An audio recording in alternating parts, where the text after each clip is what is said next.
Genesis 1.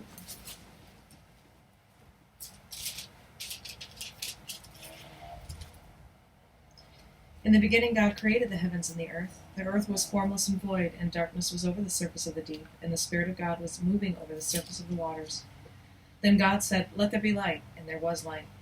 God saw that the light was good, and God separated the light from the darkness. God called the light day, and the darkness he called night.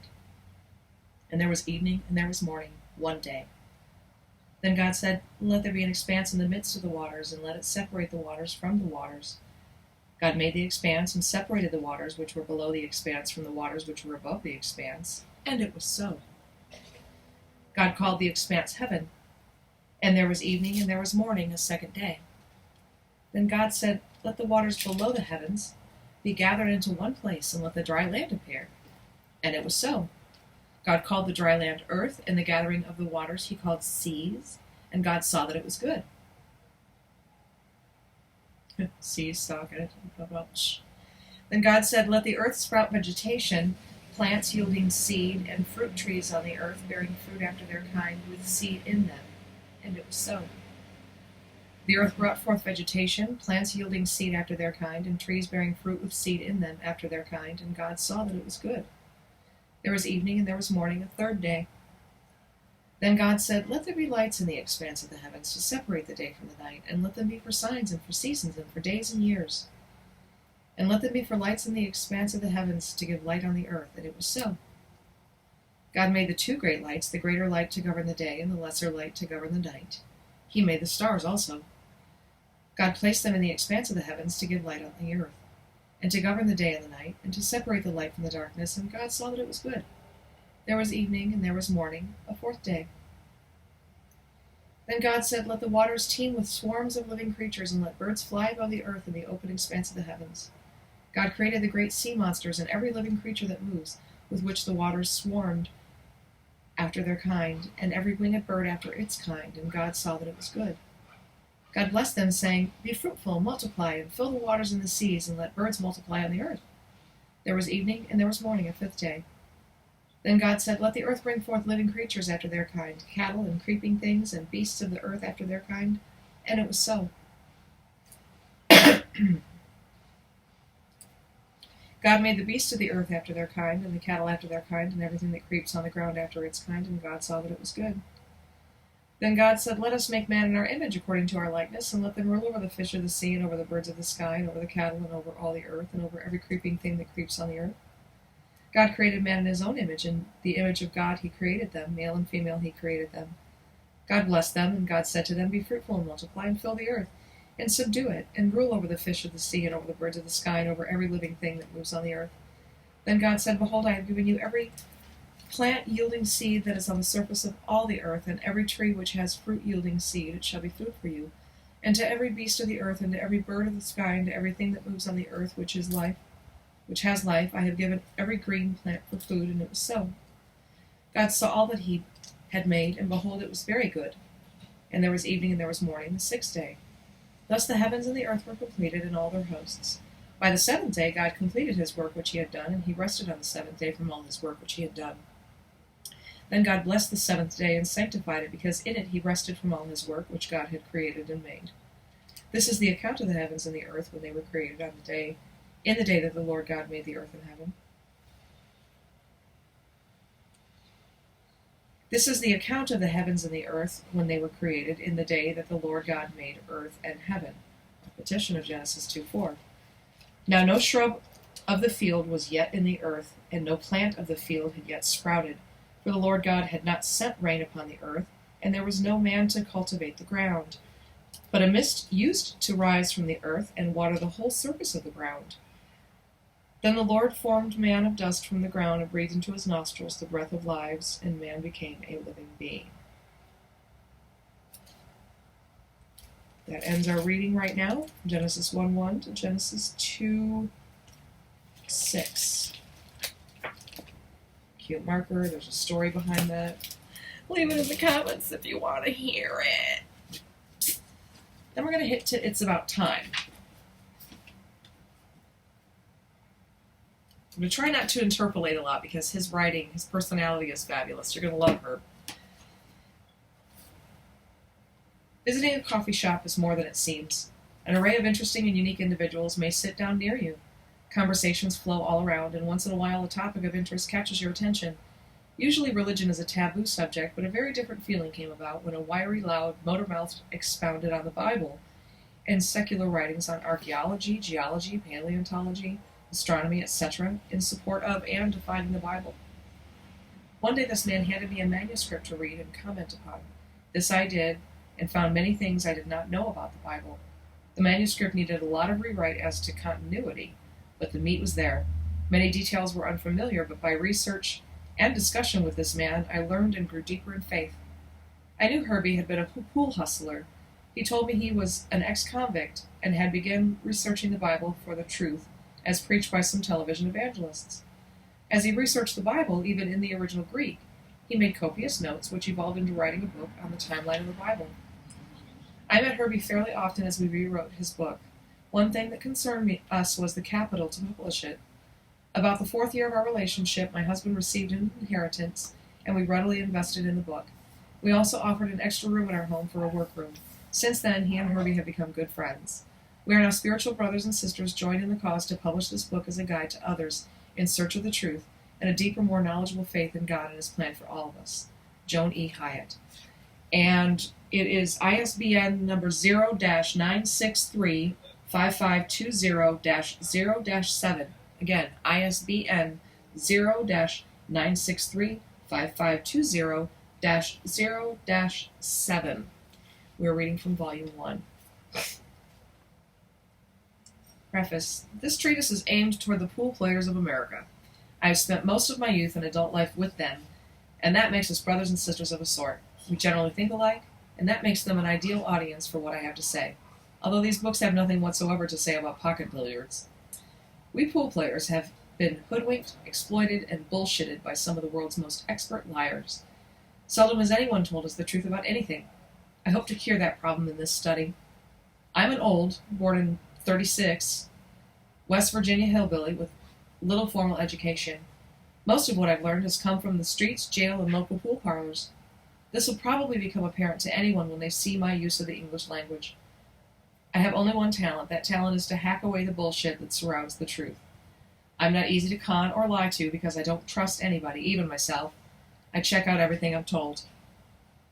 Our modern scientific community proclaims the Bible to be fiction and considers anyone that believes it to be an inherent moron. Our modern scientific community proclaims the Bible to be fiction and considers anyone that believes it to be an inherent moron. Herbie, you're fabulous. Your writing is amazing. Okay, sorry, interpolation. Okay. Considering what most preachers have to say, I can't say that I blame them. After all, how can you say that God created the earth in 6 days, yet still deny that dinosaurs roamed the earth for untold millennia?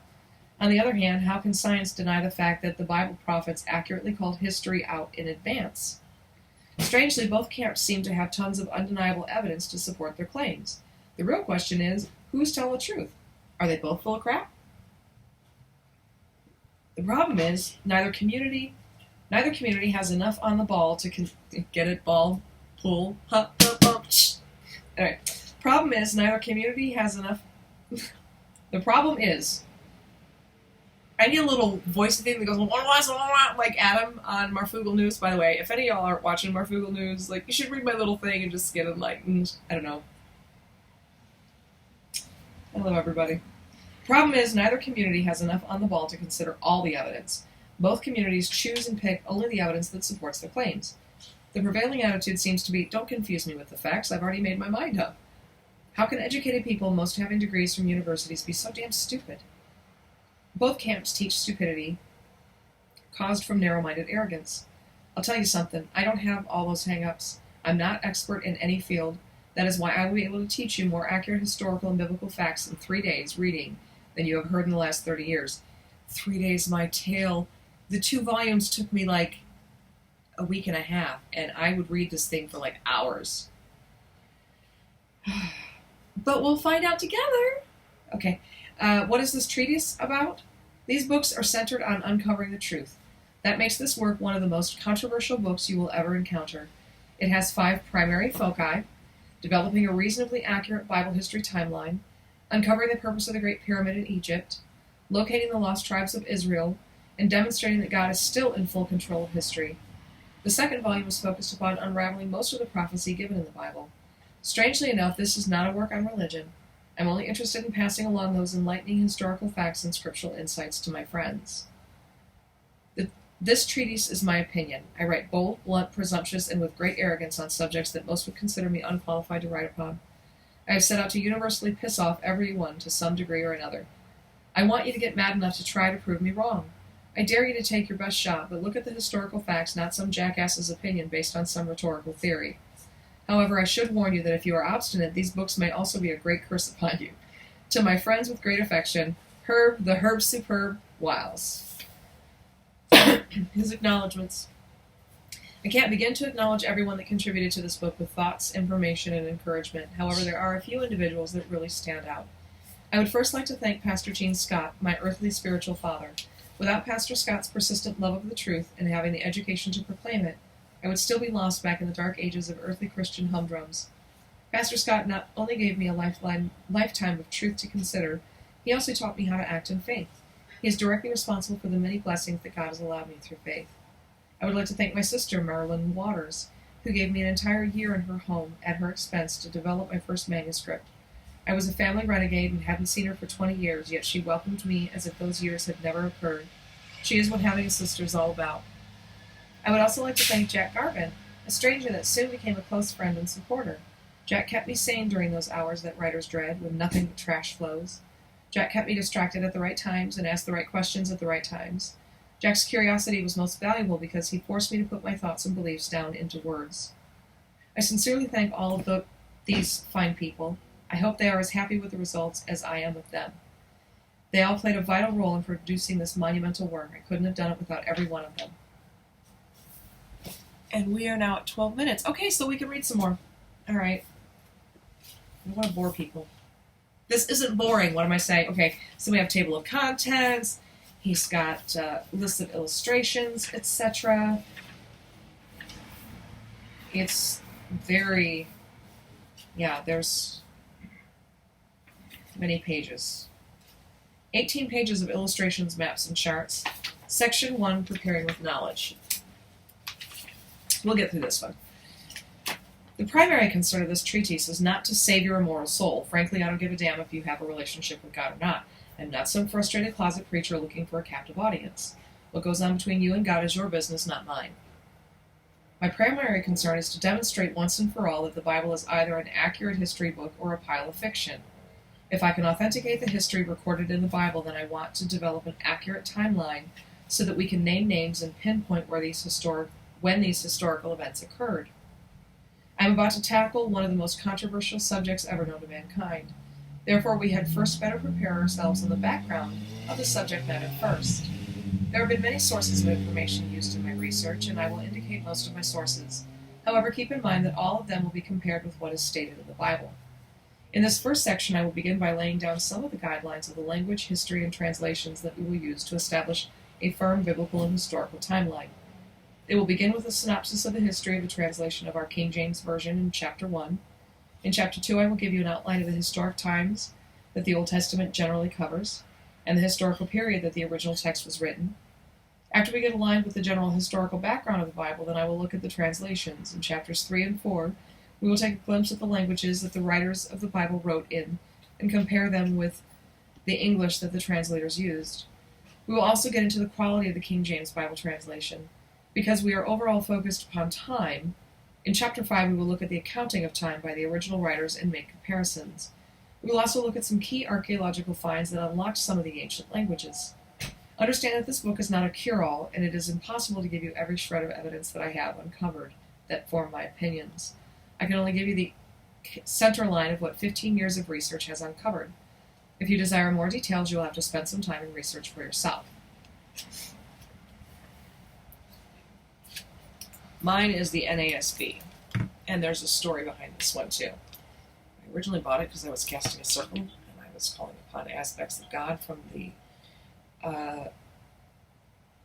Kabbalah, the secret part of the Torah.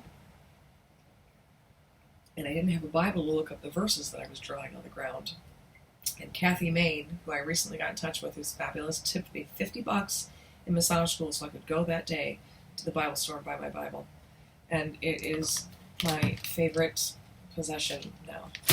And I repent of all the wickedness that I did. I've said it to God many times, and it's fine, but on the YouTube for final, it's repented. All right, back to Herbie. It's about time. Bible translation history. We are on page 3. If you go into a bookstore to buy a Bible, it will immediately become apparent that there are many English translations. The King James Version, the Authorized Version, the St. Joseph's Version, the England Septuagint Version, the English Revised Version, the Revised Standard Version, the American Standard Version, only to name a few. This list could go on for 2 pages. Not only that, you can buy concordances, handbooks, encyclopedic dictionaries, commentaries, lexicons, and hundreds of books having opinions on the Bible's true meaning and its languages. If there are so many English Bible translations, which one is the most accurate? Which one should we use in a scriptural investigation? There is something good to be said about most of these modern versions, but many are overshadowed by some particular sect's theology, or are slanted to prove up some particular theological point of view. I've checked out most of those listed above and still come back to the old original King James Version. Although it reads in 17th century English, almost every home has one, and they can be purchased easily in any bookstore in America. I will later discuss a few other translations, but the King James Version, KJV, seems the best for what we are after. The Old Testament. The Old Testament was derived from ancient Hebrew records and literature. The most ancient of these were written on rolls of cured sheepskin leather and kept by each individual family's record keeper or scribe. These were known as scrolls and books. After the Exodus from Egypt, one particular family, the Levites, were given the responsibility of accumulating these scrolls and making them into a more permanent national Hebrew record. Several separate Levite families kept parallel records that were later transcribed into a single record at the temple. Since the Hebrew nation considered these records as their national treasure, the temple scribes were under the threat of death if they made a major error. The early records were used daily in the Hebrew worship practices, and as they wore out, the scribes were responsible for perfectly recopying them on new sheepskins. These temple scribes were also responsible for adding accurate new data and then protecting these records. The Septuagint scrolls. During the 4th century BC, all the Near East and Egypt's languages became homogenized into Greek under Alexander the Great and his successors. Greek became the international language of commerce and learning. Around 280 BC, 72 Hebrew Greek scholars in Alexandria, Egypt, set out to translate all the Hebrew scriptures into Greek. This translation became known as the Septuagint, Greek, by 70, and at the time of Christ, this was the common temple text that had been used for 2 centuries. The Masoretic codices. After the destruction of Jerusalem in 70 AD by Rome, many of the remaining Jews took refuge at Tiberias in Samaria. Several new schools of Jewish thought flourished in Tiberias for more than a century afterward. During this time, the remaining Jewish leaders concluded that the Greek language had profaned their holy scriptures, their national treasure. They set out to restore the scriptures into the original Hebrew language. Under the leadership of Rabbi Judah HaKadosh, this project was completed in 190 AD. However, all the Greek writings of the previous 4 centuries were outlawed. These writings were not outlawed because they were non-scriptural. They were outlawed because there were no original Hebrew language texts found of them. This Hebrew to Greek back to Hebrew translation became known as the Mishnah or Masoretic texts. It is from Masoretic texts. It is from this retranslation the codices were derived that later become the text for the King James Old Testament and the modern Jerusalem Bible as well. It's hard to speak with swollen lips. The Botox or the lippy face injection, no thank you. That's also, if we get another 20 years because God's extremely hysterical, why are you guys going to watch me change? How many times are we going to read? Many. Okay, so the Vulgate translation. Then maybe you guys all read for yourself. You're like, I'm just so tired of Hope's voice and her interpolation. What around? And they'll start republishing this, and then, I don't know, he'll have a legacy. Okay, the Vulgate translation. The next major translation took place about 2 centuries later by the Roman Catholic Church, but the Masoretic codices were not used. The work was completed from old copies of the Greek Septuagint text. The translation of the Greek into Latin was finished by Jerome, Eusebius Hieronymus, under the supervision of Pope Damasus, between 396 and 405 AD. Jerome was a very smart cookie, but he was under the thumb of the Catholic hierarchy and translated accordingly. This translation also included the Greek New Testament and some of the Apocryphal books. However, the early writings of Ezra, known as 1 and 2 Esdras, were not included because the Pope disapproved of them. This translation from Greek into Latin is known as the Vulgate, Latin Common Popular, and is the basis of the modern St. Joseph's version of the Catholic Bible. Early attempts at an English translation. Several attempts were made to translate parts of the Bible into English by Caedmon,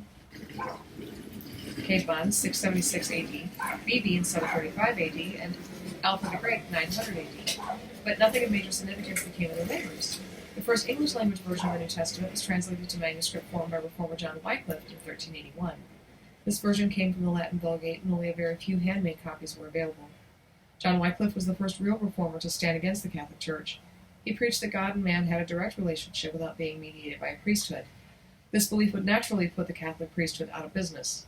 Next, Wycliffe demanded that the scriptures be given to the public instead of only the clergy, and that one really scalded the Catholic clergy. He became so unpopular with the Catholic hierarchy that after he had died, they dug up his bones and burned them.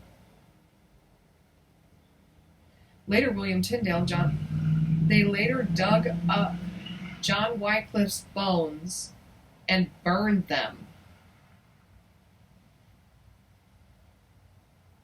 Oh, ashes to ashes, funk to funk, Latin, Vulgate, whatever, to English. Yeah. David Bowie's not in the Bible either. Later, William Tyndale, John Huss, Miles Coverdale, and Martin Luther would all follow the teachings of John Wycliffe.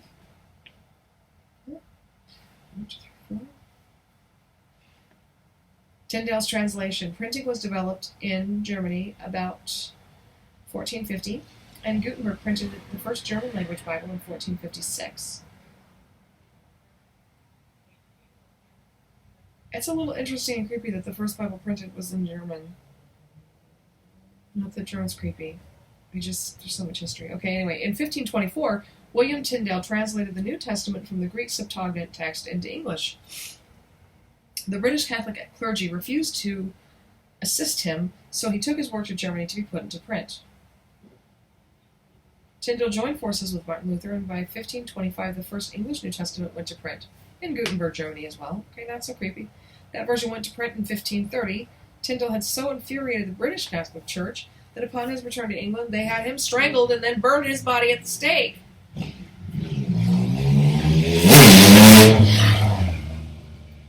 Right? Exactly. Coverdale's translation. Miles Coverdale had worked with Tyndale. England's just, I don't want to hear what happens to him. They probably burn him too. Wait till we get in the Bible deeper. This stuff is it's crazy. Oh, and there's a pinky finger. Oh, it's too bad we're not there right now because my pinky finger's all swollen. Oh, there are some insults in the Bible. You're just going to be fascinated. Going, I cannot believe this is actually written. Ham strangled and burned his body at the stake. Poor William Tyndale. Okay, Coverdale's translation. Miles Coverdale, 23 minutes. All right. Coverdale's translation. Miles Coverdale had worked, let's go 40 minutes. 40 for the old, years in the desert. Okay, that's what we'll do. 40-minute videos. Okay. Coverdale's translation. Miles Coverdale had worked with Tyndale. England's Vicar General, Thomas Cromwell, commissioned him to edit and produce an official English Bible in 1538. Coverdale had already translated the scriptures and apocryphal books under King Henry VIII 3 years earlier. Therefore, the Great Bible translation was completed in 1539.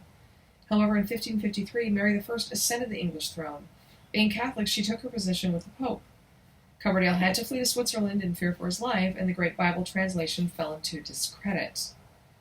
Geneva Bible translation. Coverdale joined with John Calvin in Geneva, and together they produced the Geneva Bible.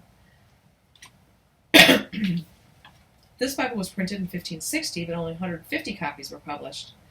The Geneva Bible was the first to separate the verses and number them for cross-reference. Oh! Instead of scrolls, because you have to unscroll everything when you were reading in the temple. The Geneva Bible was the first to separate the verses and number them for cross-reference. However, this Bible was very Calvinistic in tone, and the notes and explanations were so far into Puritan doctrine that it was not satisfactory for general use. The Bishop's Bible. By this time in world history, the Protestant Reformation was a historic fact. With hopes of regaining what had been lost, the Roman Catholic Church suddenly changed horses and began to publish their own English version in 1582. This became known as the Bishop's Bible, and it was derived from the Jerome's Vulgate. Although this version was common in the English Catholic churches, the bitterness of the Reformation made it unacceptable to the Protestant churches. The King James Version in 1604, 15th century. James I ascended the throne of England. The British Protestant clergy and the Puritan party immediately requested a new translation be made. It needed to be both theologically neutral and accurate, and acceptable for all denominations. It was also to be translated from the most ancient original language texts to be found. King James took this request seriously and outlined several rules to be followed. First, the actual translating was to be done by the universities at Oxford, Cambridge, and Westminster. Second, the text was to be checked by the Protestant bishops and committees of learned churchmen to ensure neutrality. Third, the translation should be, quote, as little altered as the truth of the original will permit, unquote, from the bishop's Bible. Finally, the translation was subject to the Privy Council's approval and then ratified by the king himself. Remember, the bishop's Bible is the Roman Catholic's English version, derived from Jerome's Vulgate, which was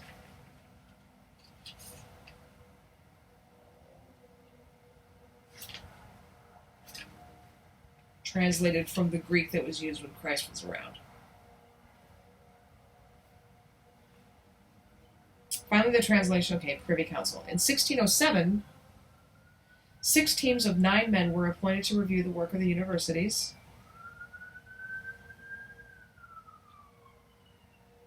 And to approve the translation. Wherever they agreed better with the original language, the translation of Tyndale, Coverdale, and Calvin were used instead of the Bishop's Bible. No marginal notes were allowed except those required to explain certain Hebrew or Greek words and alternate translations. These 54 men were responsible for the finished form and text of the translation. It took 4 years to complete and edit a text that met with everyone's approval. The first copy of the work of these scholars was printed in 1611. This numbered translation is the authorized or King James Version of the Bible. It was the greatest English version ever made from the original Hebrew and Greek texts. Very few Protestant homes in the United Kingdom and the United States are without a copy. Hundreds of millions of copies have been published since 1611. Significant conclusions. What important historical information have we gained from this general synopsis of the King James Version and other translations? First, the King James Version of the Bible was derived from hand-copied records that had gone through at least 2 major language translations and had been copied by hand for at least 10 centuries. Second, the 17th century English usage will not be quite the same as 20th century English, and a few words have changed meaning. We can expect some of the original Greek and Hebrew words to have been altered slightly in meaning over the many centuries as well. Third, we can expect many strongly stated verses to lose their original language bluntness and boldness because of the translator's desire to be theologically neutral. Fourth, we can also expect some slight terminology and spelling differences in the translation because the 6 teams of translators worked on different portions of the text.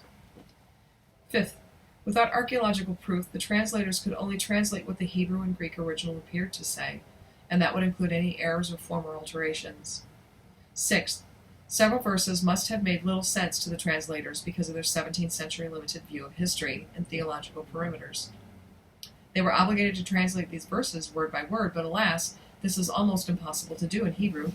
Therefore, we can expect they created some confusing and near meaningless passages. Nonetheless, considering all of these problems, we will still use the King James Version in this timeline work because of the popularity and ease of purchasing it. On a scale of 1 to 10, I rate the King James Version at about 9.5. However, we will double-check some of the word translations and use more modern terminology. I will also tear into some of the early translators' structuring of the Bible, such as paragraph placement, punctuation, the spelling of Hebrew names, etc. How can I accurately accomplish such alterations in the Bible? We have archaeology to thank. It has created the greatest influx of ancient history since the appearance of mankind. Simply, I have far more information to draw from than the 17th century translators. Also, I have no particular theological axis to grind. Therefore, accurate history and text that can be used in forming a compatible timeline will be my prime focus. Got 10 more minutes. Old Testament History Outline, Chapter 2. Page 11. Now, to familiarize you with the actual history, I will quickly skim over the commonly and not so commonly held historical dates that the King James Old Testament covers. This will be only a brief synopsis to give you a general background and the historical time outline that we will work from. This synopsis will also allow you knowledgeable ones see that I've done my homework. The Pentateuch. Moses is commonly accredited with writing the first 5 books of the Bible, known as the Pentateuch, literal Latin of 5 books. They are Genesis, Exodus, Leviticus, Numbers, and Deuteronomy. Archaeologists have found written records that apparently predate Moses by several centuries. Therefore, these are not the most ancient writings attributed to the Hebrews. Nonetheless, our Bible starts with these 5 books, and for historical purposes, we will begin our start there also. Of the first 5, Genesis, Exodus, and Numbers are generally historic in nature. Leviticus is focused on the Levite priests, and Deuteronomy is the duplication or conformation of the previous 4 books. I have placed the date of the writing of the original scrolls that make up the first 4 books of the Pentateuch between 1450 and 1410 BC. Following the Exodus from Egypt, however, because of the style and nature, oh, that's cute, because that's 40 years, 1450 to 1410, because Moses, after they left, they were in the desert. Moses was writing. Oh, come on, he was busy.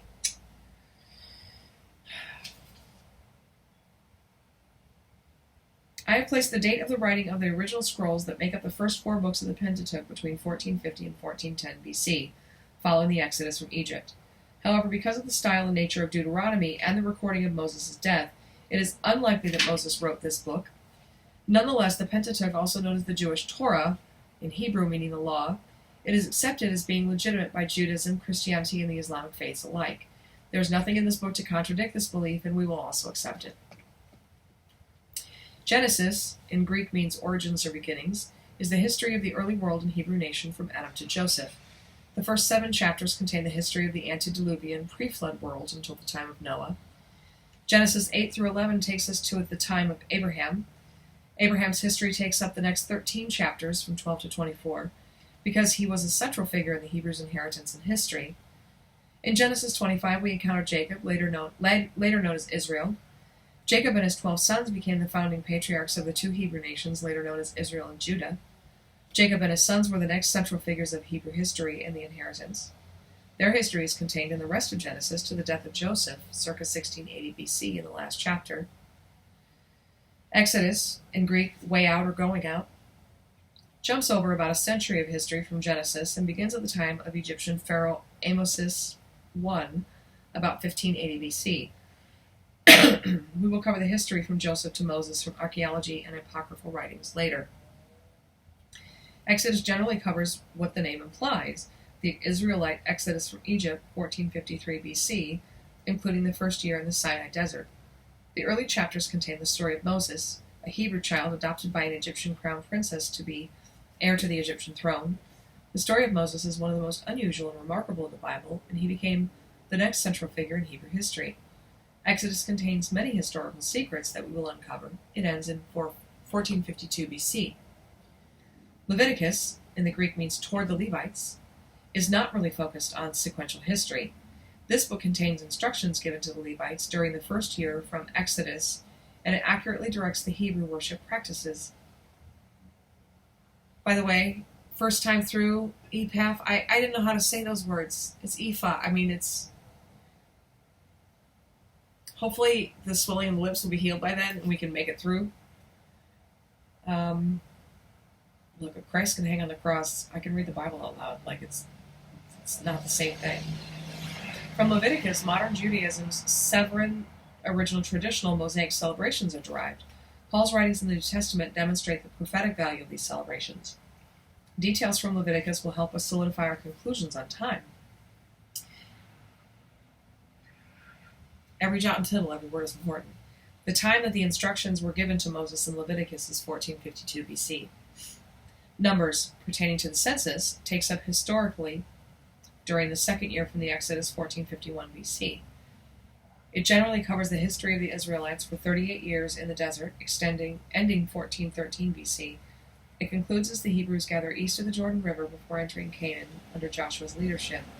Numbers has many interesting prophecies and facts that I will use to cross-reference the timeline and prove up our case. There are a number of historical sidelights we will uncover in this book. Deuteronomy, Greek for second or duplicative law, is the last book in the Pentateuch, and some modern controversy has been raised about its authorship.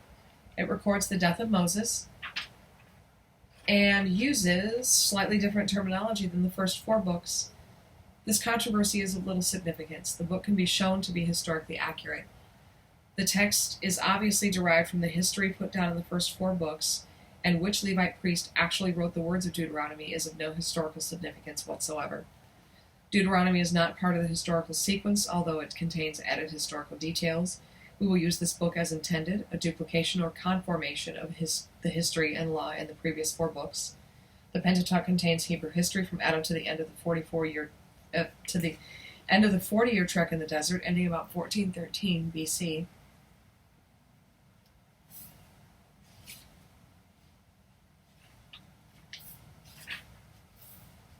So what we are going to do right now is, before we get into that with our last couple of minutes, we will lay out what we're going to do in our next video. So we're going to read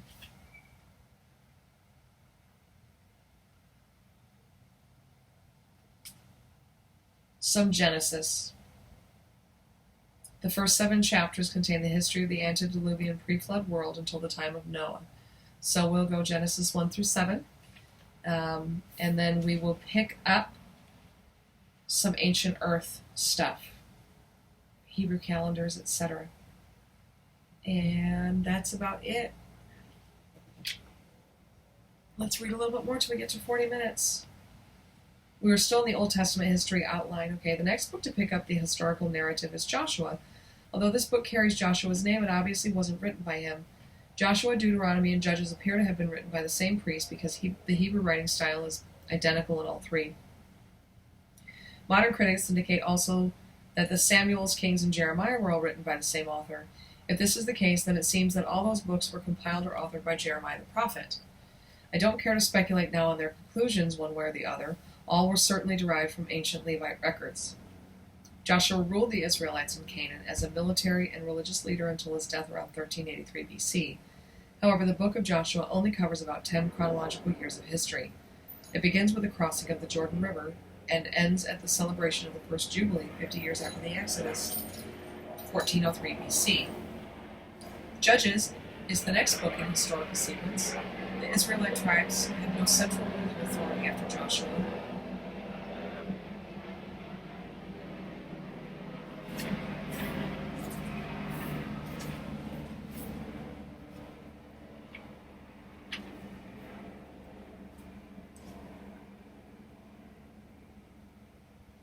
The Israelite tribes had no central ruling authority after Joshua, and rule reverted to their family or tribal leaders. The judges were gifted individuals given temporary military power. They were raised up only when the tribes got into trouble with neighboring kingdoms. This book is the general history from the death of Joshua to Samuel, the last prophet judge. The history recorded in Judges is not in strict sequential order. Some judges were contemporary. Although some will disagree, the book only covers about 325 years of actual history. If the chronology in Judges is cataloged sequentially, it will appear to be about 480 years, but this can be proven historically inaccurate. In my opinion, it covers Hebrew history from 1384 to 1060 BC. Ruth. The book of Ruth appears between Judges and Samuel, although the history recorded there took place during the time of Judges. It recounts the story of Ruth and Boaz, progenitors of David. Although historical, the book of Ruth is an ancient love story focused upon explaining by demonstration the law of the kinsman redeemer. This law was not detailed by the Pentateuch. 1st and 2nd Samuel. The history of 1st and 2nd Samuel, originally one book, began about... You know what, we're getting into the history doodle-doos, and we will come back to that. No, we're just going to... we're going to plug along. We're going to finish to get to the nature of the Hebrew language. This talks about Enoch. All right. I like that, Ruth. Although historical, the book of Ruth is an ancient love story focused upon explaining by demonstration the law of the kinsman redeemer. This law was not detailed by the Pentateuch. The Bible takes time out to explain, ancient love stories. Okay, 1st and 2nd Samuel. The history in 1-2 Samuel, originally one book, began about 1060 BC and continued about 970 BC, or 90 years. In 1 Samuel, the Israelites desired central leadership. The prophet Samuel anointed Saul, a Benjamite, captain over the tribes. The kingship of Saul and the early history of David is detailed in these 2 books. David became the next central figure in Hebrew history. Under Saul, David, and Solomon, the Israelites were one kingdom serving one king. David was given many promises through Nathan the prophet. Because of these promises, we will begin to unravel one of the greatest mysteries of the Bible, the location of the so-called lost tribes of Israel. 1st and 2nd Kings, 1-2 Kings follow Samuel, and these books contain the history of the divided nations of Israel and Judea. The kingdoms had separate headquarters. Israel's throne was in Samaria, and Judea's capital was Jerusalem. This is why they are also referred to as the northern and southern kingdoms, Israel to the north and Judea in the south. Keep in mind that there are 2 kingdoms. This will make our work considerably easier when we start tracking promises and comparing dates. The authorship of both 1-2 Kings and 1-2 Samuel has been firmly attributed to Jeremiah the prophet, although they were probably penned by his scribe Baruch. Both Samuels and Kings contain some very obvious numerical errors. The numerical problems come from erroneous conclusions and alterations by later scribes and copyist errors. Fortunately, Assyrian archaeological finds are very detailed during this period, and we will be able to weed out most of these numerical enigmas. 1-2 Kings includes the history of Israel and Judea from about 970 BC to 721 BC. From that time on, Kings only records Jewish history, ending about 561 BC. The books of Kings were generally written from the northern kingdom's point of view. These books were compiled by 590 BC, before the destruction of Jerusalem by Babylon, Nebuchadnezzar, in 587 BC. The final 2 chapters were added after 561 BC by later record keepers. 1st and 2nd Chronicles. 1-2 Chronicles are commentaries written on the same history recorded in the books of Samuel and Kings. Unfortunately, they contain most of the same numerical errors. These books were written from the southern kingdom's point of view and add the perspective of the Jerusalem temple priests. Chronicles are attributed to the scribe Ezra and written about 500 BC, after the Jews had returned from the Babylonian captivity. Chronicles show cause and effect more than sequential history, and include genealogies and comments on David's reign that isn't in the Book of Kings. Chronicles history begins with David about 1000 BC and ends with the edict of the Persian Cyrus the Great for the Jews to return from Babylon to rebuild the Jerusalem temple in 538 BC. The book of Ezra picks up the historical sequence from Kings and Chronicles and contains Jewish history between 538 and 458 BC. Notice I didn't say Hebrew nor Israelite history. All Jews are Hebrew Israelites, but not all Hebrews or Israelites are Jews. For instance, Ephraim and Manasseh were Israelites, but not Jews. The northern kingdom ceased to exist from chapter 17 of 2 Kings. The book of Ezra only dealt with the southern kingdom, the Jews. Ezra generally covers the rebuilding of the temple at Jerusalem after the Babylonian captivity. The prophetic books of Haggai and Zechariah were written during the time of Ezra to add to the historical details. Nehemiah is the last historically focused book of our Old Testament canon. It picks up after a 12-year gap from the end of Ezra and concludes about 433 BC. The missing 430 years to the New Testament is partly contained in some of the apocryphal books and the writings of both Greek and Roman profane historians. Although most of the prophetic books contain history was not their prime focus. All of these books, Isaiah, Jeremiah, Ezekiel, Daniel, Hosea, Joel, etc., were written between 800 and 400 BC, generally during the time of the divided kingdoms. We will glean out historical details and many promises from the prophetic books as we trace the history and modern locations of these Israelite nations. Keep in mind these book scrolls were copied by hand, some beginning around 1500 BC. The KJV was not printed until 1611 AD. Regardless of the scribe's intent, centuries of hand copies have produced some errors. We will strive to solve most of the numerical enigmas and make them more compatible with known history. This very brief synopsis of the books, people, and times encountered in the Old Testament will give us a good general outline from which to work and establish a compatible timeline. Books missing from the Bible. What about the books called Apocrypha in the Greek to hide away? Do you know that these books were originally in the King James translation of 1611? What happened to them? Allow me to quote Edgar J. Goodspeed, a world-renowned expert on such matters. The Apocrypha formed an integral part of the King James Version of 1611, as they had of all the preceding English versions from their beginning in 1382, but they are seldom printed as part of it any longer. Still more seldom as part of the English Revised Version, and are not included in the American Revision. This is partly because the Puritans disapproved of them. They had already begun to drop them from printings of their Geneva Bible by 1600, and began to demand copies of the King James Version, omitting them, as early as 1629.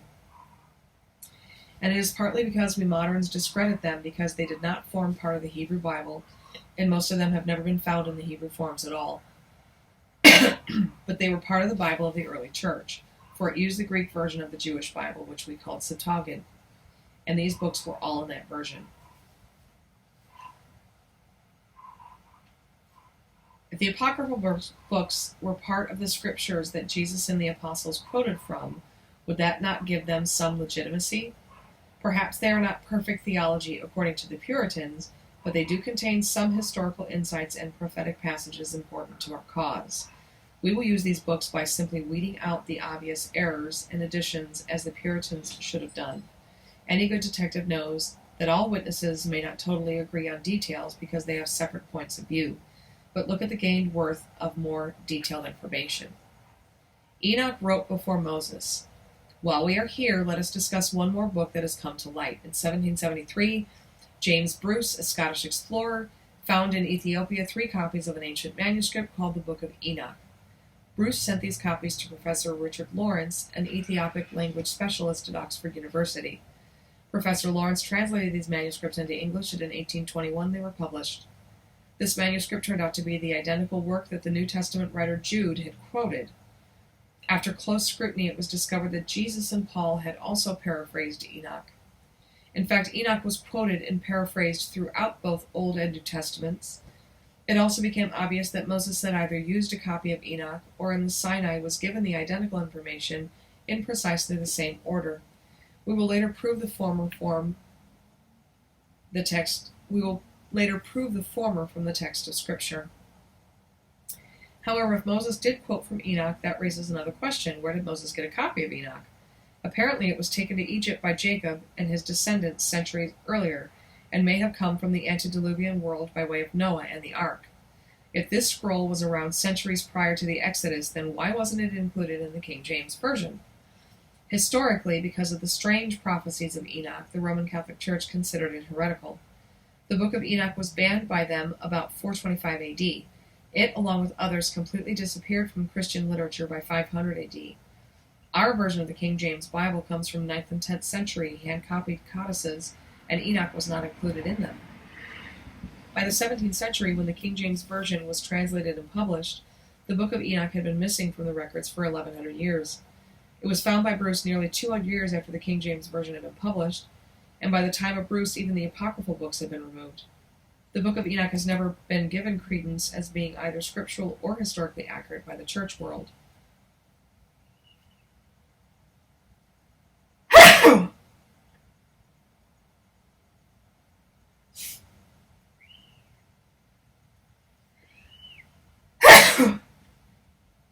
Pardon me. Salud, as the French would say. Am I contending that Enoch should be considered scripture and worthy of being included in our canon? No. The book has not been as will protected. The book has not been as will protected from alterations and additions as the books in our present canon. However, the mark of God's prophets is a simple one. What they prophesy becomes historical fact. Most of Enoch's prophetic utterances are now a matter of historical fact, and that speaks for itself. This is why I will consider Enoch legitimate, and will quote from this book in later chapters to help solve some of the time enigmas. The other apocryphal books will be discussed as they are encountered. Some appear to be quite accurate, particularly from the historical sense, and others appear to have suffered multiple alterations and additions. We will evaluate each one for their historical significance when they are encountered. Conclusive statements. The focus of the Old Testament is upon God's chosen race of people, not the whole earth. By the time of the prophets, the focus narrowed to 2 kingdoms, only Israel and Judah. Other kingdoms, races, and nations are mentioned, but only as they relate to these particular people. The history of the world is not recorded in the Bible, nor was it ever intended to be. The King James Bible does not presently contain all the original books or the history recorded by the Hebrews. Several books have been barred or removed because some sect or another disapproved of them. For the sake of accurate historical research, some of those writings will be returned to their place as historical documents. The dates I have postulated during the Old Testament times are controversial. However, more modern research and recent archaeological finds have demonstrated that these dates are more accurate than traditional dating. This treatise is designed to solidify those dates in history. Now that we've had a look at the history surrounding the Bible, let's take a look at the original languages. We've gained some knowledge, let's get some more. And that takes us to the end of Preparing with Knowledge, Section 1, page 22. Bye, guys. Have a great night. 50 minutes. Woo woo. See you tomorrow.